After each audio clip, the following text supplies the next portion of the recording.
श्री सच्चिदानंद समर्थ सद्गुरु साईनाथ महाराज की जय। भोले साईनाथ महाराज की जय। अध्याय 4। श्री सच्चिदानंद समर्थ सद्गुरु साईनाथ महाराज की जय। सभी भक्तों को ओम साई राम। आइए श्री साईं सच्चरित्र के अध्याय 4 का पाठ करते हैं। श्री साईं बाबा का शिरडी में प्रथम आगमन, संतों का अवतार कार्य, पवित्र तीर्थ शिरडी, श्री साईं बाबा का व्यक्तित्व, गोली बुआ का अनुभव, श्री विट्ठल का प्रकट होना, क्षीर सागर की कथा, दास गणों का प्रयाग स्नान, श्री साईं बाबा का शिरडी में प्रथम आगमन, 3 वाड़े, संतों का अवतार कार्य। भगवत गीता चौथा अध्याय 7-8 में भगवान श्री कृष्ण कहते हैं कि जब जब धर्म की हानि और अधर्म की वृद्धि होती है तब तब मैं अवतार धारण करता हूँ। धर्म स्थापन, दुष्टों का विनाश तथा साधु जनों के परित्राण के लिए मैं युग युग में जन्म लेता हूँ। साधु और संत भगवान के प्रतिनिधि स्वरूप हैं। वे उपयुक्त समय पर प्रकट होकर अपनी कार्य प्रणाली द्वारा अपना अवतार कार्य पूर्ण करते हैं। अर्थात जब ब्राह्मण, क्षत्रिय और वैश्य अपने कर्तव्यों से विमुख हो जाते हैं, जब शूद्र उच्च जातियों के अधिकार छीनने लगते हैं, जब धर्म के आचार्यों का अनादर तथा निंदा होने लगती है, तब लोग निषिद्ध भोज्य पदार्थों और मदिरा आदि का सेवन करने लगते हैं। जब धर्म की आड़ में निंदित कार्य होने लगते हैं, जब भिन्न भिन्न धर्मावलंबी परस्पर लड़ने लगते हैं, जब ब्राह्मण संध्या आदि कर्म छोड़ देते हैं, कर्मठ पुरुषों को धार्मिक कृत्यों में अरुचि उत्पन्न हो जाती है, जब योगी ध्यान आदि धर्म करना छोड़ देते हैं और जब जन साधारण की ऐसी धारणा हो जाती है कि केवल धन, संतान और स्त्री ही सर्वस्व है, तथा इस प्रकार का जब लोग सत्य मार्ग से विचलित होकर अधःपतन की ओर अग्रसर होने लगते हैं, तब संत प्रकट होकर अपने उपदेशों एवं आचरण के द्वारा धर्म की संस्थापना करते हैं। वे समुद्र की ज्योति स्तंभ की तरह हमारा उचित मार्गदर्शन करते हैं तथा सत्य पथ पर चलने को प्रेरित करते हैं।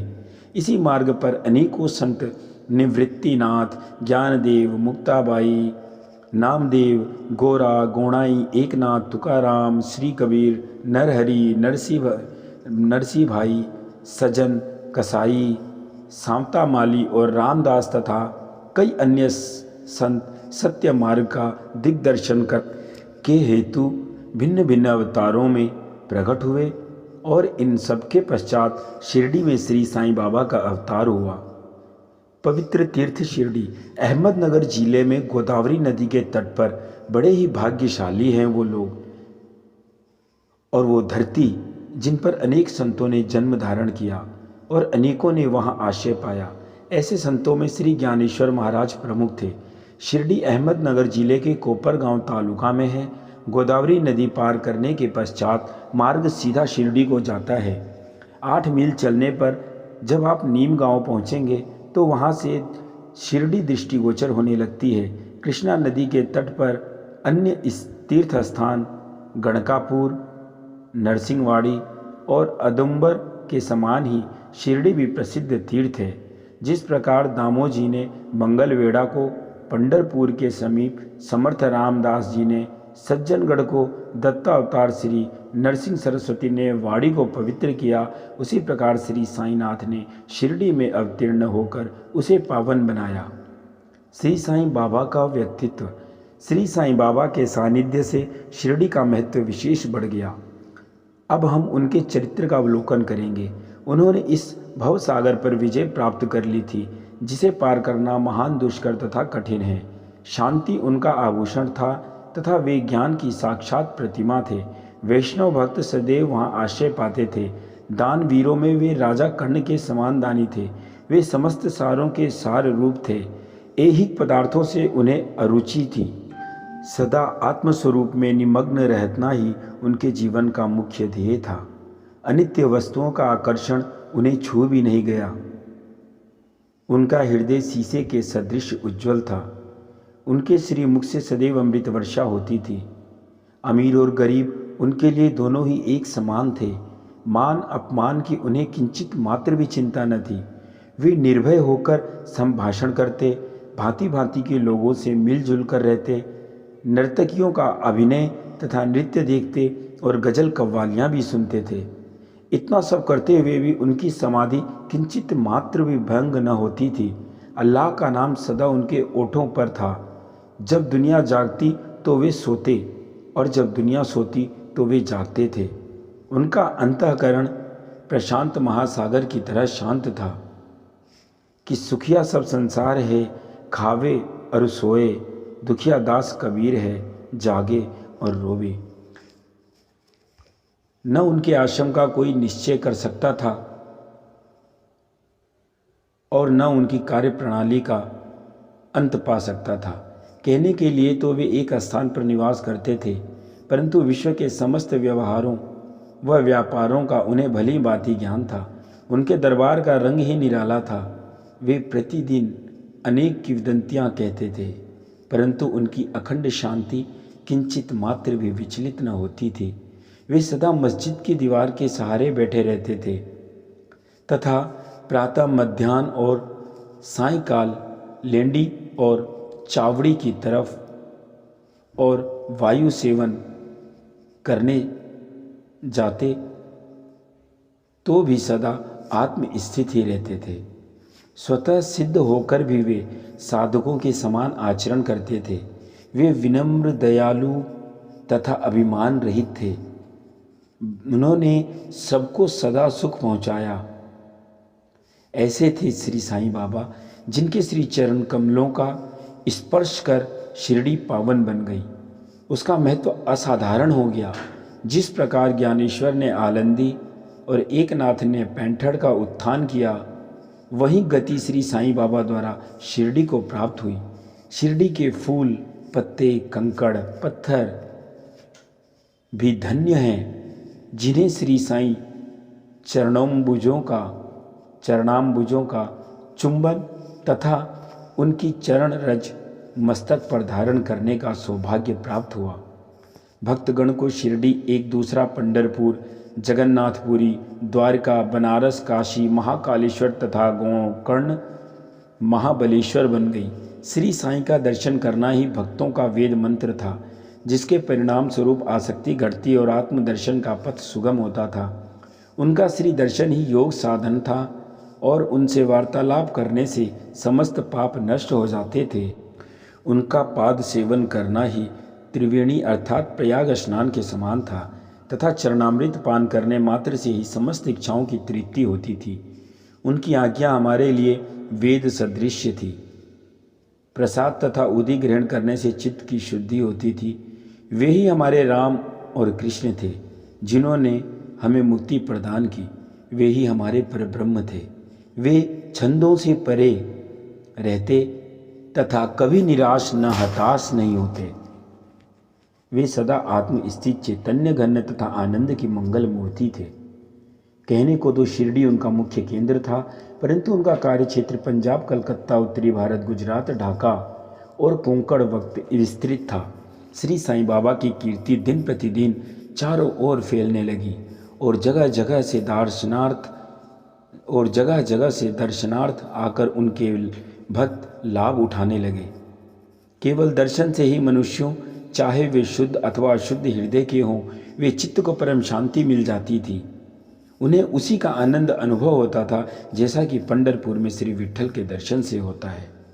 यह कोई अतिशयोक्ति नहीं। देखिए, एक भक्त ने यही अनुभव पाया है। गोली बुआ लगभग 95 वर्ष के वयोवृद्ध भक्त, जिनका नाम गोली बुआ था, पंडरी के एक वारकरी थे। वे 8 मास पंढरपुर तथा 4 मास आषाढ़ से कार्तिक तक गंगा तट पर निवास करते थे। सामान ढोने के लिए भी वे एक गधे को अपने पास रखते और एक शिष्य भी सदैव उनके साथ रहता था। वे प्रतिवर्ष बारी बारी लेकर पंढरपुर जाते और लौटते समय श्री साईं बाबा के दर्शनार्थ शिरडी आते थे। बाबा पर उनका अगाध प्रेम था। वे बाबा की ओर एकटक निहारते और कह उठते थे, कि ये तो श्री पंढरीनाथ श्री विट्ठल के अवतार हैं, जो अनाथ नाथ दीन दयालु और दीनों के नाथ हैं। गोली बुआ श्री विठोबा जी के परम भक्त थे। उन्होंने अनेक बार पंढरी की यात्रा की तथा प्रत्यक्ष अनुभव किया कि श्री साईं बाबा सचमुच में ही पंढरीनाथ हैं। विट्ठल स्वयं प्रकट हुए। श्री साईं बाबा की ईश्वर चिंतन और भजन में विशेष अभिरुचि थी। वे सदैव अल्लाह मालिक पुकारते तथा भक्तों से कीर्तन सप्ताह करवाते थे। इसे नाम सप्ताह भी कहते हैं। एक बार उन्होंने दासगणों को कीर्तन सप्ताह करने की आज्ञा दी। दासगणों ने बाबा से कहा कि आपकी आज्ञा मुझे शिरोधार्य है, परंतु इस बात का आश्वासन मिलना चाहिए कि सप्ताह के अंत में विट्ठल अवश्य प्रकट होंगे। बाबा ने अपना हृदय स्पष्ट करते हुए कहा कि विट्ठल अवश्य प्रकट होंगे, परंतु साथ ही भक्तों में श्रद्धा व तीव्र उत्सुकता का होना भी अनिवार्य है।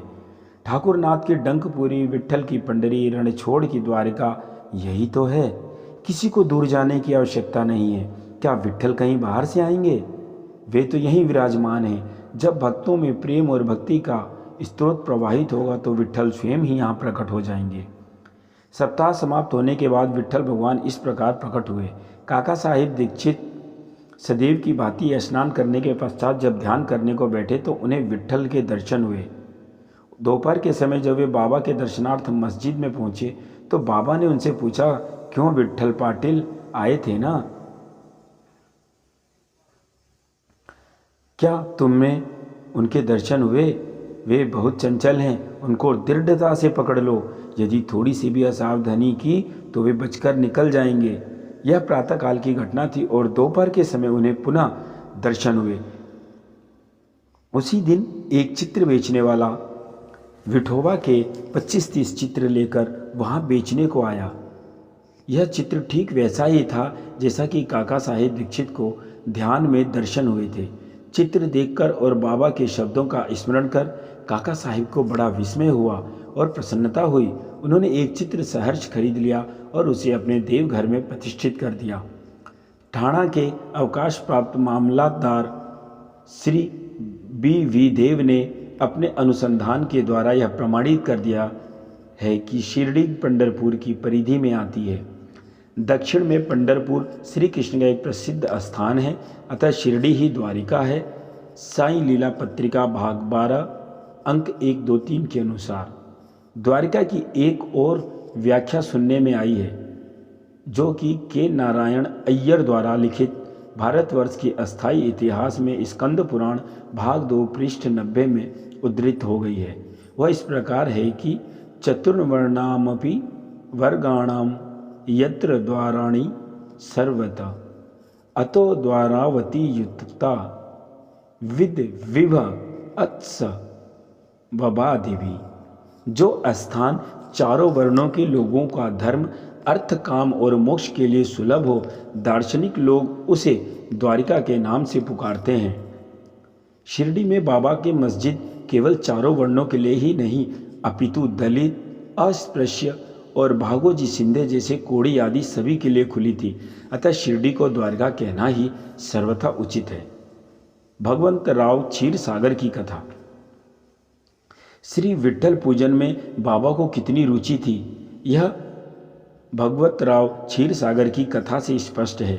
भगवंत राव के पिता विठोबा के परम भक्त थे, जो प्रति वर्ष पंढरपुर को वारी लेकर जाते थे। उनके घर में विठोबा की एक मूर्ति थी, जिसकी वे नित्य प्रति पूजा करते थे। उनकी मृत्यु के पश्चात उनके पुत्र भगवंत राव ने वारी, पूजन, श्राद्ध इत्यादि समस्त कर्म करना छोड़ दिया। जब भगवंत राव शिरडी आए तो बाबा उन्हें देखते ही कहने लगे कि इनके पिता मेरे परम मित्र थे, इसी कारण मैंने इन्हें यहाँ बुलाया है। इन्होंने कभी नैवेद्य अर्पण नहीं किया तथा मुझे और विठोबा को भूखों मारा है, इसलिए मैंने यहाँ इन्हें आने के लिए प्रेरित किया है। अब मैं इन्हें हठपूर्वक पूजा में लगा दूंगा। दासगणों का प्रयाग स्नान। गंगा और यमुना नदी के संगम पर प्रयाग प्रसिद्ध पवित्र तीर्थ स्थान है। हिंदू ऐसी भावना है कि वहाँ स्नान आदि करने से समस्त पाप नष्ट हो जाते हैं। इसी कारण प्रत्येक वर्ष पर सहस्त्रों भक्तगण वहाँ जाते हैं और स्नान का लाभ उठाते हैं। एक बार दासगणों ने भी वहाँ जाकर स्नान करने का निश्चय किया। इस विचार से वे बाबा से आज्ञा लेने उनके पास गए। बाबा ने कहा कि इतनी दूर व्यर्थ भटकने की क्या आवश्यकता है? अपना प्रयाग तो यही है, मुझ पर विश्वास करो। आश्चर्य, महान आश्चर्य! जैसे ही दासगणों ने बाबा के चरणों पर नतमस्तक हुए तो बाबा के श्री चरणों से गंगा यमुना की धारा वेग से प्रवाहित होने लगी। यह चमत्कार देखकर दासगणों का प्रेम और भक्ति उमड़ पड़ी। आंखों से अश्रुओं की धारा बहने लगी। उन्हें कुछ अंतःस्फूर्ति हुई और उनके मुख से श्री साईं बाबा की स्तोत्र ध्वनि स्वतः प्रवाहित होने लगी। श्री साईं बाबा का शिरडी में प्रथम आगमन। श्री साईं बाबा के माता पिता, उनके जन्म और जन्म स्थान का किसी को भी ज्ञान नहीं है। इस संबंध में बहुत छानबीन की गई। बाबा से तथा अन्य लोगों से भी इस विषय में पूछताछ की गई, परंतु कोई संतोषप्रद उत्तर अथवा सूत्र हाथ न लग सका। यथार्थ में हम लोग इस विषय में सर्वथा अनभिज्ञ हैं। नामदेव और कबीरदास जी का जन्म अन्य लोगों की भांति नहीं हुआ था। वे बाल रूप में प्रकृति की गोद में पाए गए थे। नामदेव भीमर्थी नदी के तीर पर गोनाई और कबीर भागीरथी नदी के तीर पर तमाल को पड़े मिले थे। और ऐसा ही श्री साईं बाबा के संबंध में भी था। वे शिरडी के नीम वृक्ष के तले 16 वर्ष की तरुण अवस्था में स्वयं भक्तों के कल्याणार्थ प्रकट हुए थे। उस समय भी वे पूर्ण ब्रह्मज्ञानी प्रतीत होते थे। स्वप्न में भी उसको किसी अलौकिक पदार्थ की इच्छा न थी। उन्होंने माया को ठुकरा दिया था और मुक्ति उनके चरणों में लौटती थी। शिरडी ग्राम की एक वृद्ध स्त्री नाना चौपदार की माँ ने उनका इस प्रकार वर्णन किया है। एक तरुण, स्वस्थ, फुर्तीला और अति रूपवान बालक सर्वप्रथम नीम वृक्ष के नीचे समाधि में लीन दिखाई पड़ा। सर्दी व गर्मी की उन्हें किंचित मात्र भी चिंता न थी। उन्हें इतनी अल्प आयु में इस प्रकार कठिन तपस्या करते देखकर लोगों को महान आश्चर्य हुआ। दिन में वे किसी से भेंट नहीं करते थे और रात्रि में निर्भय होकर एकांत में घूमते थे। लोग आश्चर्यचकित होकर पूछते फिरते थे कि इस युवक को कहाँ से आना हुआ है। उनकी बनावट तथा आकृति इतनी सुंदर थी कि एक बार देखने मात्र से लोग आकर्षित हो जाते थे। वे सदा नीम वृक्ष के नीचे बैठे रहते थे और किसी के द्वार पर न जाते थे। यद्यपि वो देखने में युवक प्रतीत होते थे, परंतु उनका आचरण महात्माओं के सदृश था। वे त्याग और वैराग्य की साक्षात प्रतिमा थे। एक बार एक आश्चर्यजनक घटना हुई। एक भक्त को भगवान खंडोबा का संचार हुआ। लोगों ने शंका निवारणार्थ उससे प्रश्न किया कि हे देव, कृपया बतलाइए कि किस भाग्यशाली पिता की संतान है और इनका कहाँ से आगमन हुआ है। भगवान खंडोबा ने एक कुदाली मंगवाई और एक निर्दिष्ट स्थान पर खोदने का संकेत किया। जब वह स्थान पूर्ण रूप से खोदा गया तो वहाँ एक पत्थर के नीचे ईंटें पाई गई। पत्थर को हटाते ही एक द्वार दिखा जहाँ 4 दीप जल रहे थे। उन दरवाज़ों का मार्ग एक गुफा में जाता था जहाँ गौमुखी आकार की इमारत, लकड़ी के तख्ते, मालाएं आदि दिखाई पड़ी। भगवान खंडोबा कहने लगे कि इस युवक ने इस स्थान पर 12 वर्ष तपस्या की है। तब लोग युवक से प्रश्न करने लगे, परंतु उसने यह कहकर बात टाल दी कि यह मेरे श्री गुरुदेव की पवित्र भूमि है, यह मेरे गुरु का स्थान है, अतएव मेरा पूज्य स्थान है। तब लोगों ने उस दरवाजे को पूर्ववत बंद कर दिया। जिस प्रकार अश्वत्थ और औदुंबर वृक्ष पवित्र माने जाते हैं, उसी प्रकार बाबा ने इस नीम वृक्ष को उतना ही पवित्र माना और प्रेम किया। मालसापति तथा शिरडी के अन्य भक्त इस स्थान को बाबा के गुरु का समाधि स्थान मानकर सदैव नमन किया करते थे। 3 वाड़े। नीम वृक्ष के आसपास की भूमि श्री हरि विनायक साठे ने मोल ले ली और उस स्थान पर एक विशाल भवन का निर्माण किया, जिसका नाम साठेवाड़ा रखा गया। बाहर से आने वाले यात्रियों के लिए वह वाड़ा ही एकमात्र विश्राम स्थान था जहाँ सदैव भीड़ रहा करती थी। नीम वृक्ष के नीचे चारों ओर चबूतरा बांधा गया। सीढ़ियों के नीचे दक्षिण की ओर एक छोटा सा मंदिर है जहाँ भक्त लोग चबूतरे के ऊपर उत्तराभिमुख होकर बैठते हैं। ऐसा विश्वास किया जाता है कि जो भक्त गुरुवार तथा शुक्रवार की संध्या को वहाँ धूप अगरबत्ती आदि सुगंधित पदार्थ जलाते हैं, वे ईश कृपा के सदैव सुखी होते हैं। यह वाड़ा बहुत पुराना तथा जीर्ण शीर्ण स्थिति में था तथा इसके जीर्णोद्धार की नितांत आवश्यकता थी, जो संस्थान द्वारा पूर्ण कर दी गई। कुछ समय के पश्चात एक दूसरे वाड़े का निर्माण हुआ, जिसका नाम दीक्षित वाड़ा रखा गया। काका साहेब दीक्षित कानूनी सलाहकार जब इंग्लैंड में थे, तब वहाँ उन्हें किसी दुर्घटना में पैर में चोट आ गई थी। उन्होंने अनेक उपचार किए, परंतु पैर अच्छा न हो सका। नाना साहिब चांदोरकर ने उन्हें बाबा की कृपा प्राप्त करने का परामर्श दिया, इसलिए उन्होंने सन 1909 में बाबा के दर्शन किए। उन्होंने बाबा से पैर के बदले मन की अपुंगता दूर करने की प्रार्थना की। बाबा के दर्शन से उन्हें इतना सुख प्राप्त हुआ कि उन्होंने अस्थायी रूप से शिरडी में रहना स्वीकार कर लिया और इसी कारण उन्होंने अपने तथा भक्तों के लिए एक वाड़े का निर्माण कराया। इस भवन का शिलान्यास दिनांक 9/12/1910 को किया गया। उसी दिन अन्य दो विशेष घटनाएं घटित हुई।